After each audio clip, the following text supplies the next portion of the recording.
Good morning, everybody. Welcome to the Short-Term Show special episode series on Branson, Missouri, where we are doing a 10-episode deep dive on how to buy a short-term rental in Branson. So we've got a few supplemental materials for y'all in addition to the content on this podcast over on our website. So any questions you have about purchase prices and searching properties, you can do that on our website. And we also have the AirDNA data, thanks to our friends over at AirDNA, income data on properties in Branson. So you can find these things at theshorttermshop.com. So www.theshorttermshop.com, purchase prices and income data. If you want to buy a short-term rental property with a short-term shop agent in Branson, you can email us at agents@theshorttermshop.com. Or if you just like us, you just want to hang out with us more, there's a few ways you can do that.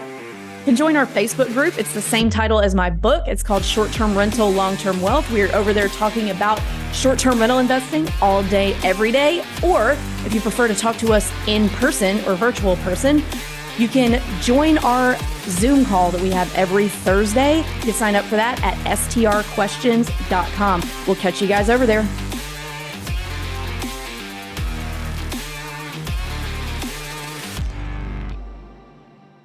Hey guys, welcome back to another Branson episode of the Short-Term Show special episode series. Today, we are going to talk about building your buying team. So we're going to talk about all the people that you need from start to finish to get your short-term rental in Branson purchased and off the ground and managed. So got a great cast of characters here today. First, we have Siobhan Cooney. Siobhan, you want to introduce yourself really quick? Sure. I'm Siobhan. I've been a short-term shopper since way before COVID when Avery was a team of one. I bought my first cabin in Pigeon Forge. I also currently own in Broken Bow, and I will be closing soon in Kimberling City outside of Branson. Siobhan keeps buying in markets before we get to them. That's correct. Yeah, she's always one step ahead of us opening in those markets. So and I keep trying to hire her. I was going to say I bought and sold in Scottsdale before you got there. Oh, yeah. So that's 3. Yeah. Yep. And I keep trying to hire her, but she keeps saying no. So next we got Josh Bynum. Josh, how's it going? Introduce yourself. Very good. Thanks. Thanks for having me here. I started my journey in short-term rentals right about this time last year and closed on my first condo in Branson on August the 5th. All right. Awesome. And Bill, we know who you are, but go ahead and introduce yourself. My name's Bill. I am a real estate agent here in Branson, Missouri. I have a background You have to think about that for a minute. Yeah, I did. I was like, I keep getting thrown off by my own alliteration. Buy with Bill Beck and Branson. You know, I'm like, it's kind of corny. So just background in home buying, consulting for vacation rentals. Pick Branson because this is one of the top markets. And yeah, I helped Josh get his place. So excited to be here. Awesome. Yes. All right. So let's talk about who you need to find to help you buy one of these things and who you need to find first. So it's actually kind of arguable which of these two vendors you will need first, an agent or a lender. You're kind of need to find them at the same time. But the main thing you need to remember about both of those people is you need to hire someone who does the type of deal in the asset class that you're buying in the market that you want to buy in often. So you don't want to hire somebody who lives in St. Louis, but is trying to sell you a house in Branson. You want to hire a local Branson agent. Sometimes your agent an agent isn't really going to want to talk to you until you have a pre-approval. Sometimes I think personally, the best way to go about it is to go to an agent before you have a pre-approval and say, hey, I'm interested in this market. I don't have one yet. I'm happy to use whatever lenders you recommend for me to go get one. Because why, Bill? Why do you need to use a lender that the agent has probably worked with often? Well, definitely, if you haven't listened to that lending episode, I don't know in the chronological order, because that I get pretty fired up about. We have non-warrantable condos here. Every single conversation I have with every buyer, it's like, okay, first, you need to be aware of zoning. Secondly, because all these communities are going to be owned by people that have vacation rentals, it triggers a non-warrantable situation, which isn't a problem because that's the inventory that people are booking here. But do not bring your own lender to town and be like, yeah, he said it's fine, because it's probably not fine. So just trust me on this, because like the amount of triggered I get is intense. You do get very triggered by. Well, it's from being in like the worst types of situations where it's like your heart feels like it's going to explode, because you're like, I don't know what the heck is going to happen, because we're past our lending contingency. This is supposed to be closing today, and the bank's not giving the money because they're like holding everyone hostage. It's like, that shouldn't be like part of the deal. Anyway. Yes. So you want to use a lender that does, maybe they don't have to be like hyper local, but they do have to be a lender, again, that does the type of property that you're buying in that market often.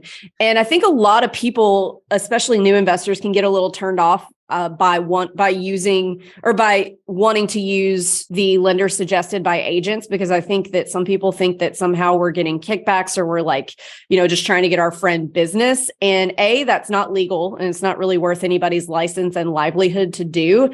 And B, it's really not that. It's that if we have worked with a lender, a bunch of times, and we know they're going to get you to the finish line and get you closed, and not have you have these horrible problems and surprises right at 3 or 4 days before closing, like, oh crap, it is non-warrantable after all, and we thought we could do it, but we can't.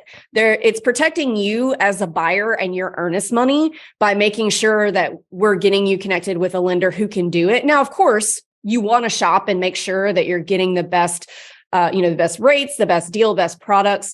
But that only kind of goes so far with certain asset classes. Like a lot of the big national lenders, like, I guess I don't want to name any names, but like Quicken Loans, you're going to get, as you're shopping for loans and looking at houses and like Zillow and Realtor.com, you're going to start getting a lot of targeted ads from those big companies. And those guys are, they're taking primary homebuyer leads all day. And I've gone down this road before too, when I was a newer investor, and I was like, oh man, I got this targeted ad from this huge company, and these rates are way better. And they told me it would work for investment. And then, we get down the line and it doesn't. So again, doesn't have to be absolutely local, but at the very least, you want a lender who has done a lot of those types of deals before. Same thing with your agent. So what are some questions that you want to ask an agent when you find one when you're shopping for an agent to buy a short-term rental? Yeah, so I would say in my case, linking this back to the previous conversation. So I found my agent first. I actually found Bill off of a Bigger Pockets forum, and whenever I contacted him, I knew right off the bat he was really knowledgeable in the area. Number one, so are they, what kind of questions can you ask to get a good feel on how they are in the community? And then second one was, hey, what are the lenders that are in the area, and how do they do portfolio loans? Are they accustomed to doing this? And so my connection to the lender actually came from Bill, but it was a multiple, he said, hey, here's 2 or 3 that you may want to check out. And so I kind of did the homework after getting the connection from the lender. But I think it's super important to have an agent who really knows the market, is connected, so that you can leverage that network locally, whether it's a lender or even getting insurance, whatever that may be. You can really work through the network of the lender in the area. Yeah, I totally agree with that. I think it's also important when you're getting recommendations. So whether it's Bigger Pockets forums, or there's a ton of like huge Facebook groups geared towards short-term rentals now, that when you're getting recommendations for agents or lenders, make sure that when someone recommends someone, you clarify if they've ever actually done a transaction with them, if they've ever actually used that person. Because what we see now is a lot of people, they're called fan clubs, and you pay to get in them.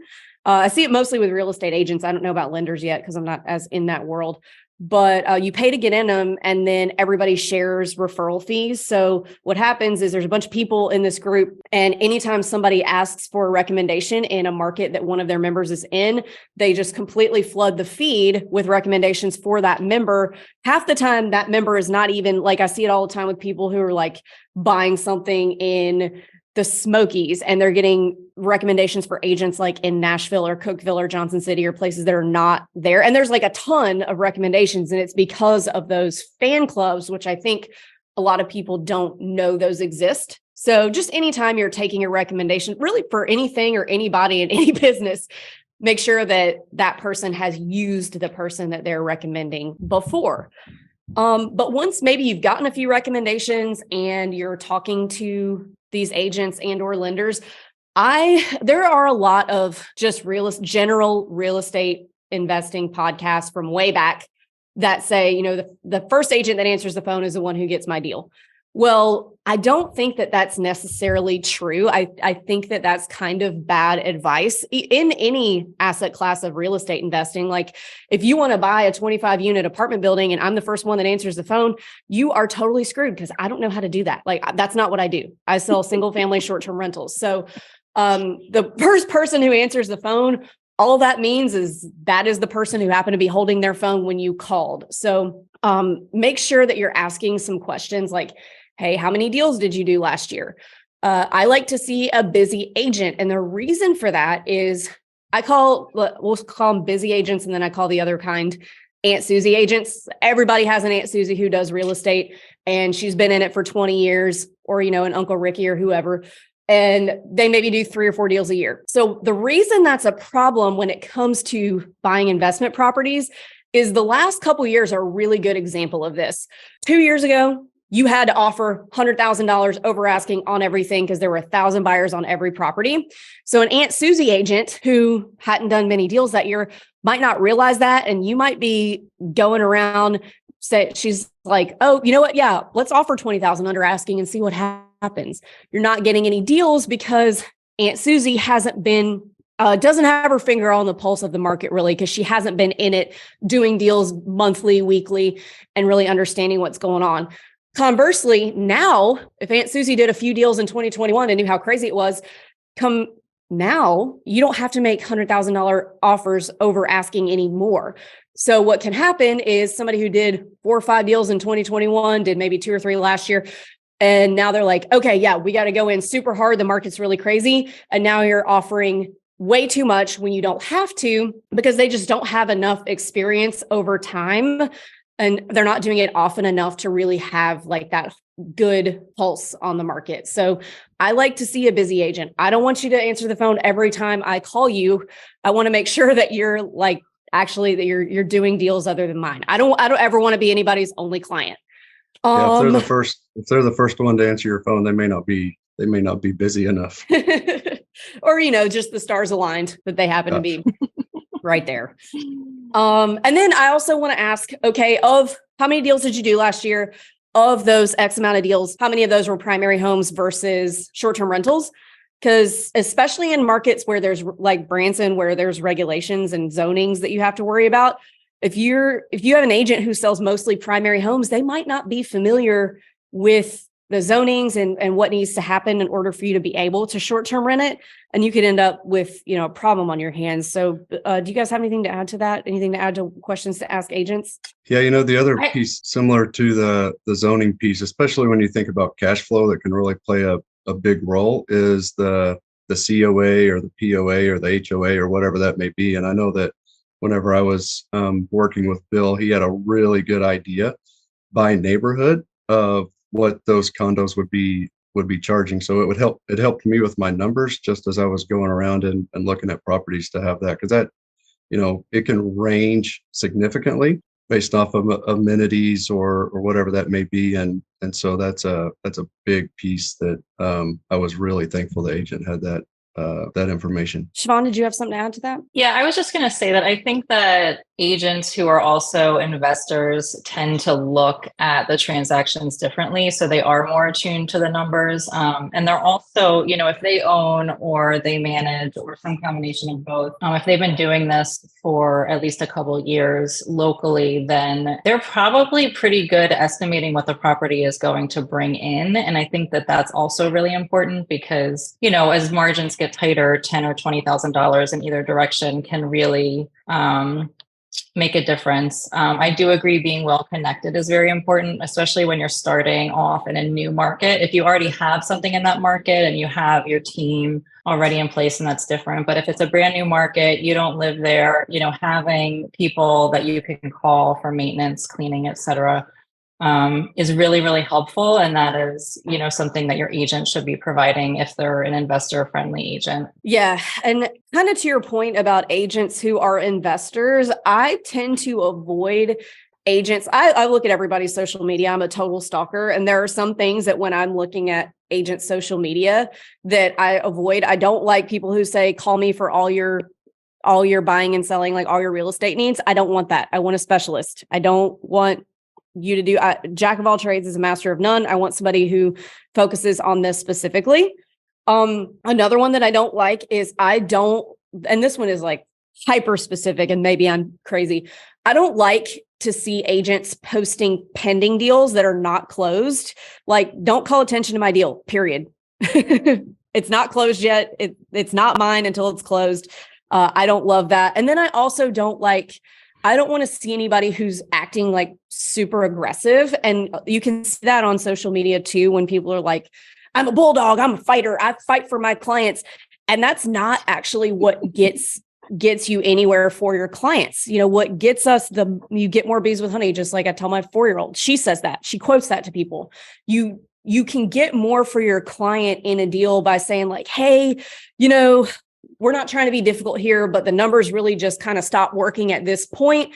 Buyer's not trying to be difficult. They totally understand that you need to make X amount. What can we do here to to get everybody what they need or as close to a deal as we can, rather than like coming in and busting heads right out of the gate. That doesn't get anybody anywhere. You're going to get your client more by being nice and by having a good relationship with the other agent. So I don't really like to see that either. But since I'm an agent, I'm way too specific. I think my personal style is I like to be almost like an encyclopedia of knowledge. I'm just kind of a intellectual person by nature. So I like to go, if people want to go down rabbit holes of like intricacies on things, like I'm happy to do that. Probably can be a crutch in terms of like actually doing all the sales volume and crushing call volume. But at the same time, it's like, I have so much quality I try to spend with everyone that I have on the phone with me that if we need to go 45 minutes to an hour, like, hey, sometimes that's what we need to do to give them the information they need to feel comfortable. And I do. Yeah. I own investment short-term rental. And when I was looking I want people that know what the sub asset class is all about, right? Like someone who's a specialist, that was huge. Like when I first got my license, it was like the first, couple months, it's like, here, we'll give you leads. And I was taking people who were looking for trailers to live here. And I'm like, I'm not really like sure I'm the right guy. Like I don't and I've definitely shown a couple trailers. You walk through, you're like, this is great. Yeah, I don't really know what to say here because this is not really what I'm familiar with. I don't have just a bunch of high volume, low budget friendly real estate primary residences that I've done. I mean, I did 50 deals last year and one was a primary because I'd helped sell that guy's vacation rental. He's like, hey, why don't you sell my house? Because I'm moving out of state too. I'm like, sweet. But yeah, so totally agree on all fronts. One last thing that I want to bring up, and again, I'm way too persnickety, but I'm not saying you should never, but I don't love agents who are also property managers, because I feel like the potential of them being able to get my business in terms of managing my property it doesn't necessarily have to happen, but it presents an opportunity for a conflict of interest. So, if I'm buying a really badass property, of course you want to manage it. But if I'm looking at 2 deals and I need some guidance, and you're kind of thinking about it in terms of, well, maybe she'll let me manage it at some point. And I don't really have cleaners that go over to that side of town, but my cleaners handle this side of town. Like it just kind of, I'm not saying that people can't be property managers, but it just can kind of present an opportunity for a conflict of interest that I don't want to be there. So I don't love that. I'm not saying because property managers are going to have knowledge about what things will make, but I just personally, that's not my favorite, is what I'll say about that. But back to lending, I think anything else to add on agents? I think we beat that horse to death. It's a terrible saying. I got to find something else to say. Okay. So back to lenders. You could totally get those. Is there a Branson specific Facebook group, Bill? There's a couple. We're gonna make Ozark that. Mountain Vacation. There's Branson. Yeah, there's a couple out there. Okay. So, maybe you're in one of those Facebook groups and you're saying, hey, I need a local lender. I'm planning to buy something. Again, you're asking those people, did this person do your loan? Anything else we need to ask lenders, Bill? So people they're going to listen to this and they're still going to find the Quicken Loans of the world. And Quicken Loans is going to say, well, let me just try it. That's like the famous last words of non-warrantable condos is, well, let us just try. And then that's so funny you say that. It's so true. It's like, yeah. well, what we think we can do it. We'll check. We'll get with underwriting. It's always like someone else's fault because they can't do it. But anyway, that is something I'm perfectly fine. Throw me on the phone. I say, who is your person? I will talk to them and I'm going to get it right out front. Let's just throw it out there. Is this going to work or not? And these are non-warrantable. And what do you think? And like, ooh, when they do that, that's like, okay, cool. Well, I'm going to tell them that you're not going to work. That is exactly what they do. Oh, and you're like, nailed it. Told them. All right, thanks. Bye. 30 seconds done. All right. So we've got our agent, we've got our lender. The next person we're going to need is a home inspector. How do we find them? Home inspector. We do not, as agents, ever want to recommend one person just for liability purposes. This is something we have an active list that we curate over time. So we don't want the inspectors that there's like a spectrum. So I'm going to give generally 3 options because any more than that can be just too much. But on the spectrum, you've got sky is falling, you're buying a piece of trash, everything doesn't work. You're going to need to spend probably $3 million to fix this place. Like those types of inspectors, which knock it down. The deal killers. And then you got on the opposite side, the place is great. Nothing's wrong. You're like, are you sure? Because I walked through there and I saw like the deadbolt didn't kind of like work real well. And like, there were like cracks, but you didn't say anything. So I'm kind of in this awkward position. So I have over time paired off those tails, so to speak. And I've got a nice group of people that, hey, they're going to do an accurate job, fairly assess the property, not make it feel like you're buying something that's about to explode and something that is just a fair, good. I mean, we found situations where it's like, yeah, it's got a lot of problems. I wouldn't buy it, so that's what I do. Yeah. And I think too, as we were talking about kind of building the network that you have within there. So I think the way that I did it was I had gotten some recommendations from Bill, who was my agent. I had gotten some recommendations from the lender that I had chosen. And then I actually got some recommendations from the insurance group that I was going with. And when I found the one person that was on everybody's list, I was like, okay, obviously this person has a great reputation, and then selected the inspector there. So there's I think a few different areas in being able to select the inspector. Yeah. And one thing that I want to make sure everybody does is it's really easy to say, oh, Bill, whoever you normally use, just schedule them. Don't do that. You need to call and vet and interview and hire your own inspectors and make sure that you understand what's covered in a home inspection in this market, because it can vary from market to market. If there are any other ancillary inspections that they recommend you have done, and just make sure that you like the person, that you can communicate. I mean, God, one time I had the worst experience with a surveyor because I just had to take whoever was free. I was trying to close something in like 2 weeks and everybody was 3 months backed up and this one was available, clearly for a reason. And they got it done really fast, but then they were like completely hideous when I needed like, hey, you didn't sign this, or there's not, can we have the CAD file? We need the CAD file, not just a PDF. So I did not call and vet them first. I just scheduled it because they were available. But had I done that, I wouldn't have had to have it resurveyed later for another several $1,000s because this guy was a dick. So always call and vet them up front.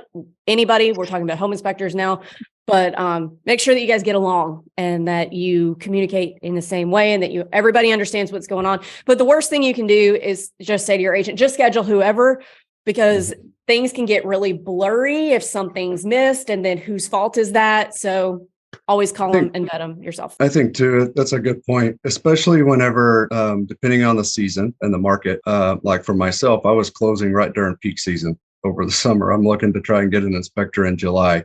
And so it was hard for me to find a day in which the condo wasn't rented in order to be able to get an inspector in there. And then you got to match it up to the inspector's calendar. But I do believe it's worth waiting to get the right inspector rather than just finding somebody that's available on the time or day where you've got an exchange happening and somebody can get in there. Yeah, I would agree with that. Yeah, I was going to say I would agree with that. I mean, I think that the inspector, if you don't find a good one, they're either going to find things that aren't really there, or they're going to miss something that they should have found. So I do agree. It's good to get a good person with a solid reputation. The other thing I just wanted to say is, as you buy more properties, and most people, once they buy one short-term rental and see what happens, will try to be buying another, I think.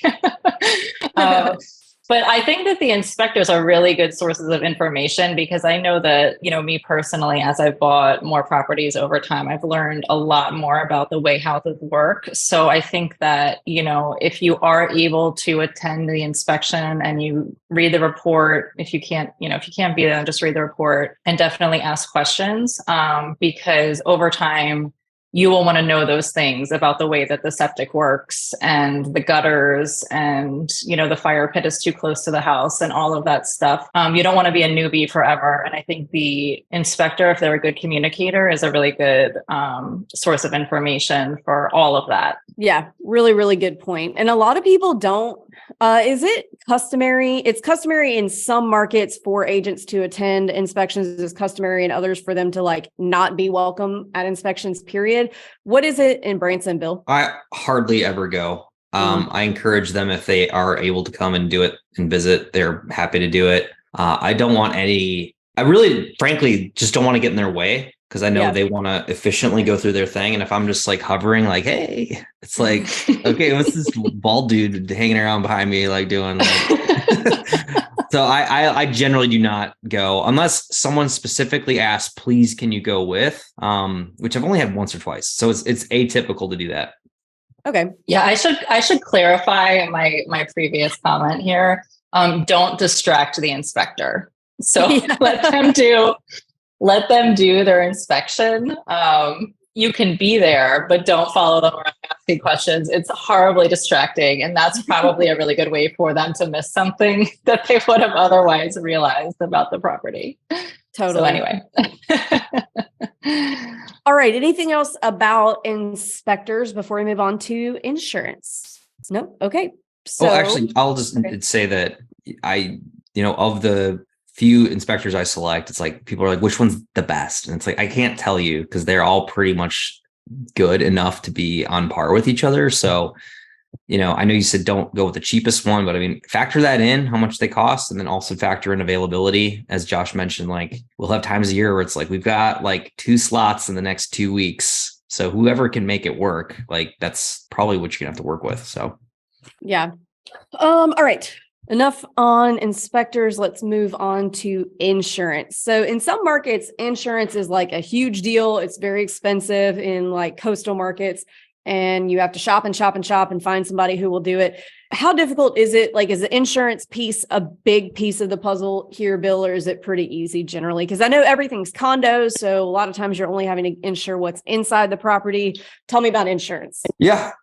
Recommend agents that are familiar with how to write a policy that would include short-term rental coverage here locally. So there aren't a ton of options. And then, Proper is kind of the national brand for the Cadillac of insurance coverage for short-term rentals. So obviously for the price, you're getting a lot of coverage with them. But yeah, walls in policy for a condo. I mean, it could be really, really astonishingly cheap. I mean, we're talking $600, $500, $600 a year. Josh, what's your policy? 800. 800. Okay. Yep. So it's not going to be breaking the bank. Whoops. On mute. 800 a month or 800 a year? A year. Holy shit. Wow. Right? Holy shit. Everyone gets fixated about these HOA fees, but they're not oh, sick. My property taxes are $563 a year and my insurance is $800 a year. No one says that, but just throw that out. Oh, wow. Yep. Yeah. So guys, I've said this on other episodes on the Branson podcast, but this is a really easy market to own in terms of just overhead and things that you have to deal with. Like you're not really dealing with wells and septics or anything. And so very easy market to own in.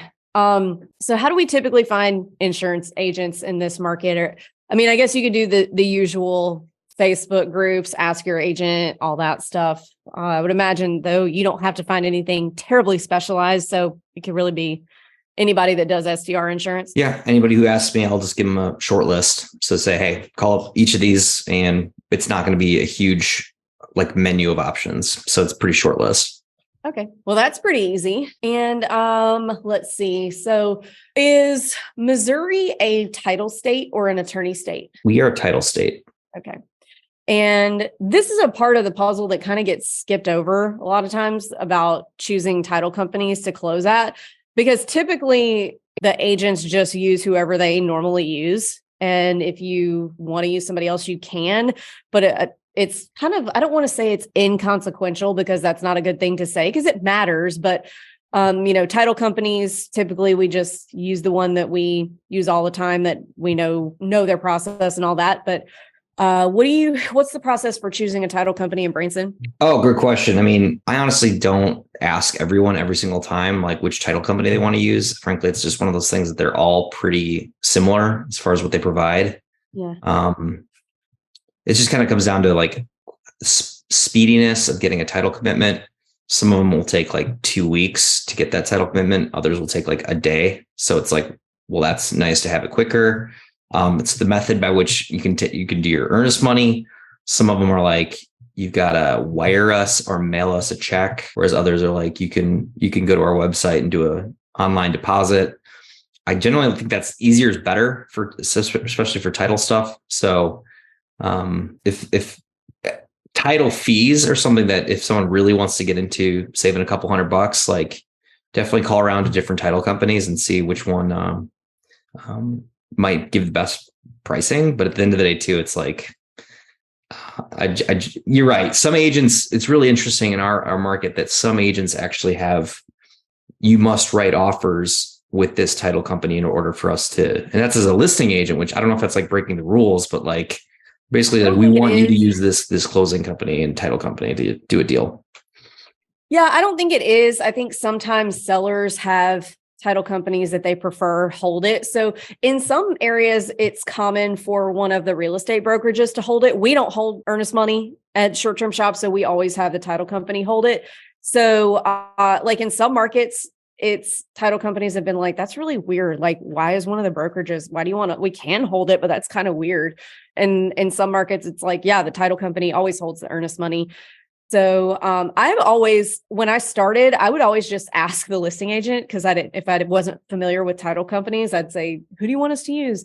And then I kind of started finding my own way of like, okay, well, they all seem to use this one, so I'll use this one. And then maybe that one is, the communication's really slow, so I've tried another one. So for me, what's important in a title company is making it easy to do things, and also communication. So I don't want it to be difficult to schedule a closing. I don't want it to be difficult to do remote closings, because almost everybody closes remotely. Like if you guys can't schedule a mobile notary without blowing me up or the buyer, like maybe this is not the title company. You want somebody, they don't have to be terribly technologically savvy, because a lot of title companies just aren't, but they do need to be able to just get a mobile notary to anybody, within 24 hours, I think. So a nuance here too is, okay, so Continental is a title company. They require a mobile notary for a remote closing. But like Great American Title and Meridian, they will actually, if you want, they can just FedEx you the documents and you can take it to any notary you want, and then sign everything and put it back in the mail with the FedEx overnight. So those are kind of what's interesting, because you'll get someone who's like, I don't want to pay for a mobile notary. What the heck? You're like, sorry, that's what they do. They require it. Or other people are like, why am I not getting a mobile notary? Like, I thought that was always like part of the deal. And you're like, well, so that's why I would put that out there, is it's like, you just should ask that maybe if you care, or if it doesn't matter, then it's not a big deal. Yeah. I personally, when we're closing on stuff, because we close on all of our stuff that we buy remotely, we have a girl at the UPS store who we've got totally trained and gets it how we do things. And we just have them email us the closing packet. We have them print it and she understands how we do everything. Like sometimes I'm going to come at 10 o'clock in the morning to sign and she's going to notarize me. And then Luke is going to come later because we can't always be in the same place at the same time.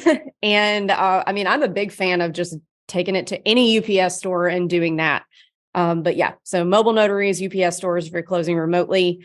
Anything else on title companies? They're kind of just fly in the background. They're keeping everything together, but like as far as like issues during a transaction, I mean, usually title companies are not killing deals. Usually it's lenders or inspectors or other things. They're just kind of, hey, here we're alerting you to a problem generally, and then that becomes a whole problem solving equation you got to get through. So totally.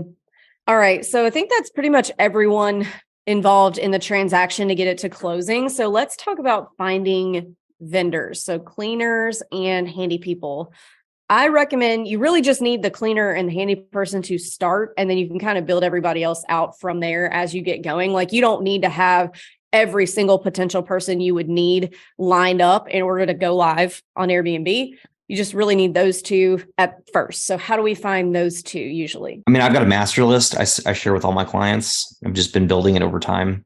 I actually sent that to, I think Luke's got it now. So anybody that needs that, it's out there. It's available. So.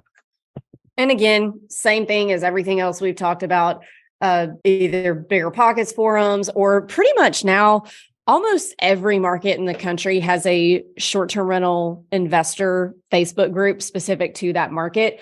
So that's a great place to look. Again, make sure that the person who's recommending has actually used that cleaner in the past or does use them.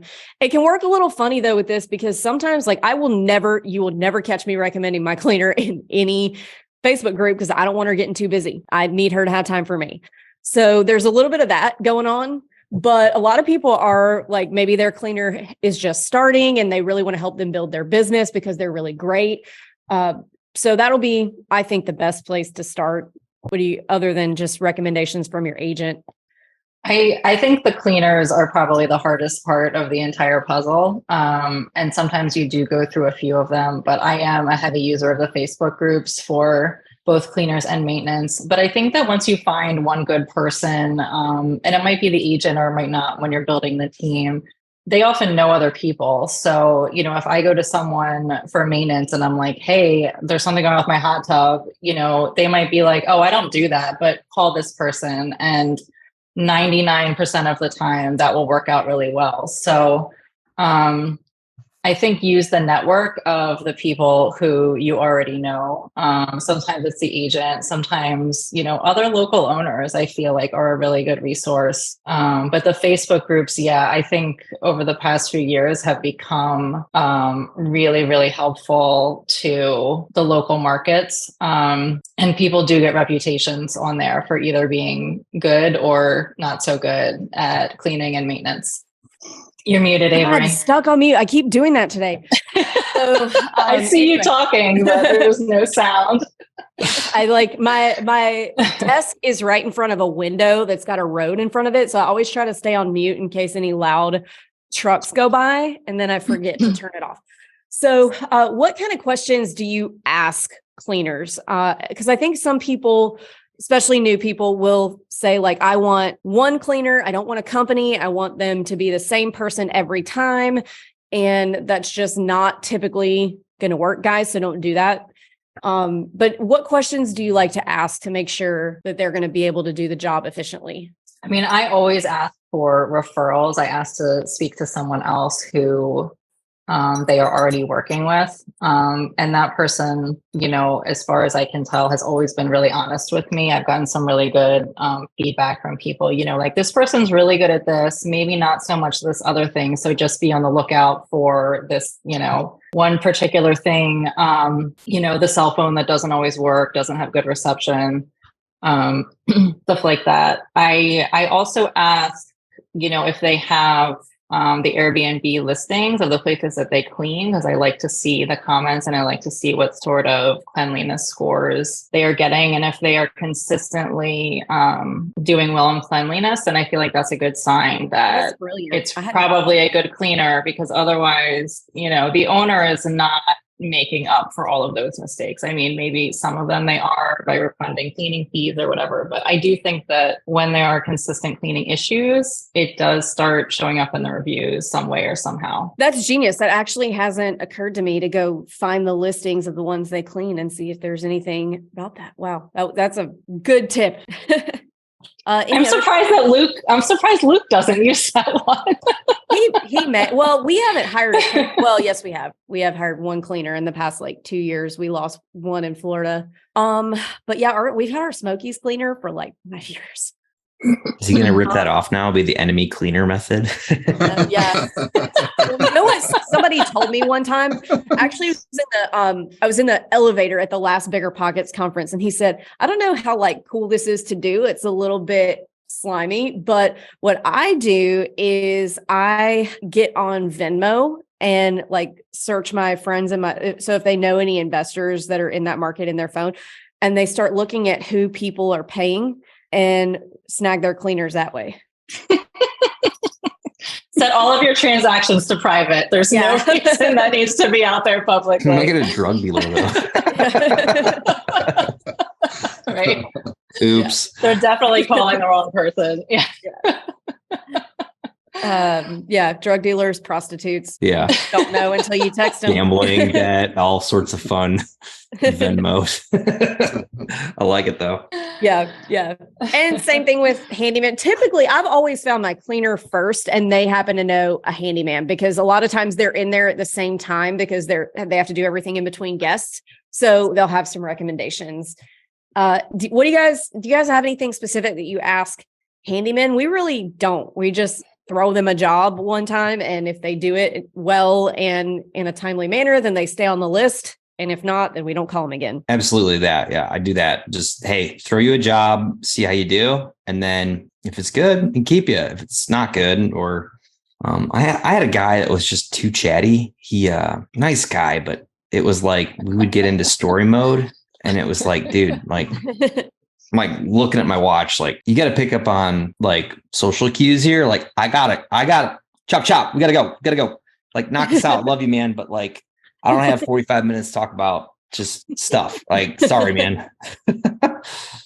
Yep. I think it's really important, for maintenance, for them to understand that we're in the hospitality business, then that means that responsiveness is a key part of the job. So if they can't do it, if they can or can't do it, it doesn't matter. They need to respond fairly quickly, because if they can't do it, you have to move on to someone else. And this is especially true if something needs to be fixed while the guest is still in there, and you can't just wait for a turnover in a day or two.